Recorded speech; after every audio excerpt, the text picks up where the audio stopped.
વ્યતિપાત વ્રત. યુધિષ્ઠિર ભગવાન શ્રી કૃષ્ણ સમક્ષ વ્યતિપાતનું વ્રત સાંભળવાની ઈચ્છા પ્રગટ કરી. તેથી શ્રી કૃષ્ણએ આ મુજબની કથા કહી સંભળાવી. એક સમયે ચંદ્રમાએ પોતાની ગુરુપત્નીનું તારાનું હરણ કર્યું. આથી સૂર્યને ચંદ્રને ઠપકો આપ્યો. આથી ચંદ્રએ રોષે ભરાઈને ક્રોધ દ્રષ્ટિ કરી. આ બંનેની દ્રષ્ટિ એક થતાં એક વિકરાળ પુરુષ ઉત્પન્ન થયો. તે ત્રણેય લોકને હડપ કરવા માંગતો હતો.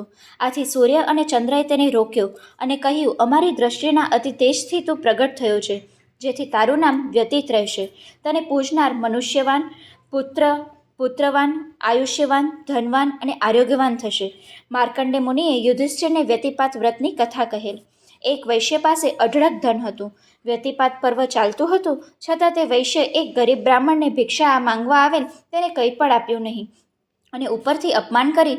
તેથી આ બ્રાહ્મણને ગુસ્સામાં આવી આ વૈશ્યને એક શાપ આપ્યો, તું બળેલા અંગવાળો વરાહ થઈ જળ વિહોણા વગડામાં ભટક્યા કરજે.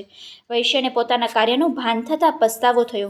તેને બ્રાહ્મણની ક્ષમા માંગી અને શાપનો ઉપાય પૂછ્યો. ત્યારે બ્રાહ્મણે કહ્યું, વ્યતિપાત પર્વમાં મારો તિરસ્કાર કર્યો. હવે તું વ્યતિપાત પર્વમાં કોઈ સારું પુણ્ય કરીશ તો તું શાપમાંથી મુક્ત થઈશ. પછી આ વૈશ્ય વરાહ બન્યો અને જંગલમાં આમ તેમ ભટકવા લાગ્યો. એક દિવસ હર્ષસ્વ નામના રાજા જંગલમાં શિકાર કરવા આવેલા. તેમને બળેલા અંગવાળા અને દુઃખથી પીડાતા વરાહને જોઈને દયા આવી અને તેના દુઃખનું કારણ પૂછ્યું. ત્યારે તેને પૂર્વભાવની બાબત તેની સમક્ષ જણાવી. આથી દયાળુ રાજાએ પોતે વ્યતિપાત પર્વમાં કરેલા સ્નાન, દાન અને ફળનું વરાહને આપ્યું.